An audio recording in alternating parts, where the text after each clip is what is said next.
కడప జిల్లా బ్రహ్మంగారి మఠం మండల కేంద్రంలోని బ్రహ్మం సాగర్ ను డీడీ శాంతి ఆకస్మికంగా తనిఖీ చేశారు.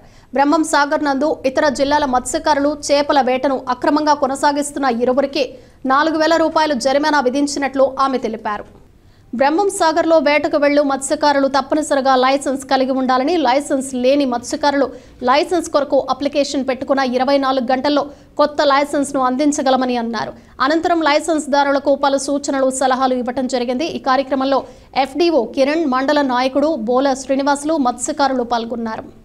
నా పేరు శాంతి అండి.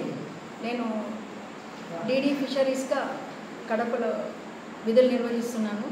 ఈరోజు ముఖ్యంగా ఈ భీమఠము బ్రహ్మసాగర్ రిజర్వాయర్కి తనిఖీ నిమిత్తం ఇక్కడికి రావడం జరిగింది.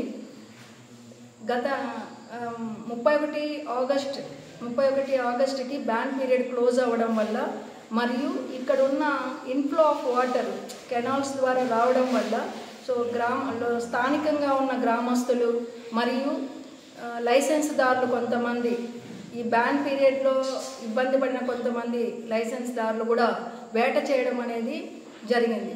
దాని నిమిత్తం నేను 31 ఆగస్టు కూడా ఆ రోజు లాస్ట్ డే రోజు కూడా మనం విజిట్ చేయడం అయింది. కొంతమందిని ఇతర జిల్లాల నుండి ఆర్లగడ్డ మరియు నెల్లూరు జిల్లాలు మరియు కాజీపేట, మన కడప జిల్లాకు సంబంధించిన కాజీపేట మరి చెన్నూరుకు సంబంధించిన ప్రాంతాల నుండి కూడా జాలర్లు వచ్చి అనధికారంగా వేట చేయడం జరిగింది. వారి యొక్క వలలను కూడా మేము స్వాధీనపరుచుకొని వారికి పెనాల్టీ కూడా ఇంపోజ్ చేయడం జరిగింది. అదేవిధంగా నిన్న తిరిగి కొంతమంది అంటే లైసెన్స్ జారీ చేసుకోకుండానే మన స్థానికంగా ఉన్న మత్స్యకారులు అయితేమి మరియు ఇతర జిల్లాలు అంటే ప్రకాశం జిల్లా నుండి కూడా ఈరోజు ఒక 2 మనకు వేట చేయడం జరిగింది. వారిపైన కూడా మనము ఫైన్ ఇంపోజ్ చేసి 4,000 రూపీస్ కూడా మనం కలెక్ట్ చేయడం అనేది అది ప్రభుత్వ పద్ధతికి జమ చేయడం కూడా జరుగుతుంది. ఇక్కడ ముఖ్యంగా మాకు వచ్చిన ప్రధానమైన సమస్య ఏంటంటే ఇక్కడున్న లైసెన్స్దారులు సమయంకి అంటే సెప్టెంబర్ 1 నుంచే మనము జారీ అనేది మొదలుపెట్టాం. అది వీళ్ళకి అవగాహన కార్యక్రమం కూడా చెప్పడం కూడా జరిగింది. అయినప్పటికీ కూడా వితౌట్ లైసెన్స్ లేకుండానే మన జార్లల్లో కూడా ఆ యొక్క నీటి ప్రవాహంలో చేపలను వేటాడడం జరుగుతుంది. ఏదైనా ప్రమాదశాత్తు అనధికారంగా వేట చేస్తున్నప్పుడు ప్రమాదానికి గురి అయితే ప్రభుత్వం నుండి జారీ చేసే మంజూరు చేయ బీమా కూడా వారికి వర్తించదు. కాబట్టి ప్రతి జాలరీ కూడా నమోదు చేసుకొని లైసెన్స్ పొంది వేటాడాలని మత్స్యశాఖ నుండి మనము అనేక సార్లు కూడా వాళ్ళకి తెలియజేయడం అయింది. ఈరోజు కూడా నేను వాళ్ళకి అందరికీ కూడా సూచనలు జారీ చేయడం అయింది. కాబట్టి ప్రతి ఒక్క జాలరి కూడా దీన్ని ప్రధాన కర్తవ్యంగా భావించి లైసెన్స్ అనేది సంబంధిత అధికారుల నుండి పొందవలని రిజిస్టర్ చేసిన 24 గంటల లోపల కూడా మన మత్స్యశాఖ నుండి వారికి లైసెన్స్ అనేది మంజూరు చేయబడుతున్నది. ఎటువంటి సమస్యలు అయితే అడ్డంకులు అనేది లేదండి. లైసెన్స్ అనేది మనము సాధారణంగా గతంలో అయితే 210 రూపాయలు కట్టేవాళ్ళండి.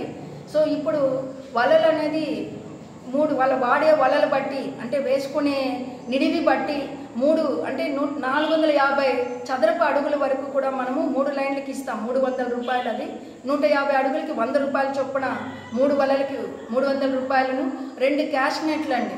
అంటే ఒక్కొక్క దానికి 50 రూపాయలు. తర్వాత ఈ వలలు ఉంటాయి కదండి, ఈ పుట్టీలు ఉంటాయి కదా, ఆ పుట్టీలకి 10 రూపాయలు. తర్వాత ఇంకా మిగతా ఇతరత్ర ఉన్నాయి. అంటే వాళ్ళు వాడుకునే సామగ్రిని బట్టి ప్రభుత్వం అయితే మినిమం అనేది 485 రూపాయలు కంపల్సరీనండి. అవి కాకుండా అదనంగా ఇంకేమైనా వలలు వాడేటట్టు ఉంటే పూర్తిగా మ్యాక్సిమం 610 రూపాయలు అనేది ప్రతి జాలర్ నుండి 10 నెలలకి వసూలు చేయబడుతుంది. ఒక్కసారి 610 రూపాయలు కడితే 10 నెలలు కూడా మనము ఉచితంగా వేటాడచ్చు. ఈ రిజర్వాయర్లో ప్రతి సంవత్సరం కూడా మనము 15 లక్షల చేప పిల్లలను కూడా ఉచితంగా వీరి యొక్క జీవనాధారం కోసం మనము ప్రభుత్వం నుండి కూడా విడుదల చేయడం జరిగింది. గత సంవత్సరం కూడా మనం 10 లక్షల చేప పిల్లలు నీటి విస్తీర్ణం తక్కువగా ఉన్నందువలన 10 లక్షల చేప పిల్లలు కూడా విడుదల చేయడం అనేది జరిగిందండి. రిజిస్ట్రేషన్స్ నమోదైందండి. వారికి రేపు వెంటనే కూడా వారికి లైసెన్స్ జారీ చేయబడుతుంది. ఇప్పుడు కూడా వచ్చారండి కొంతమంది. సో వారికి కూడా రేకులకుంట ప్రాంతంలో ఉండే జాలర్లకి మరియు బ్రహ్మంగారి మఠంలో ఉన్న అందరూ కలిసి కూడా గత సంవత్సరం 59 మాత్రమే తీసుకున్నారండి. ఇక్కడ అయితే 300 లైసెన్సులు అనేది మ్యాక్సిమంగా లక్ష్యంగా ఉంది. కానీ జాలర్లు అయితే ఇక్కడ 79 కంటే ఈ గత 10 సంవత్సరాల నుంచి కూడా మ్యాక్సిమం 80 వరకు దాటినంతే తప్ప లేదు. దీన్ని వైడ్ పబ్లిసిటీ కూడా మేము కూడా చేస్తున్నాము. ఎందుకంటే ఈ 10 కిలోమీటర్ దూరంలో ఉన్న ప్రతి గ్రామంలో కూడా అవేర్నెస్ క్రియేట్ చేసి సో మత్స్యకారుడు అనుకున్న చేపల వేటనే ప్రధాన వృత్తి కలిగిన ప్రతి ఒక్కరికి కూడా ఉపాధి కల్పించడమే మన యొక్క డిపార్ట్మెంట్ యొక్క ప్రధానమైన ధ్యేయంగా కూడా మనము నిర్ణయించుకోవడం జరిగిందండి. నూతనంగా అంటే రెన్యువల్ అంటే గత సంవత్సరాల్లో వారు తీసుకున్నప్పుడు వారికి రెన్యువల్ చేయబడుతుందండి. ప్రతి సంవత్సరం కూడా సెప్టెంబర్లో నుంచి మనకు రెన్యువల్ జరుగుతుంది.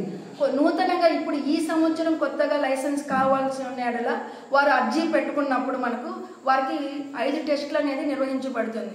స్విమ్మింగ్ అనేది ప్రధానం అండి.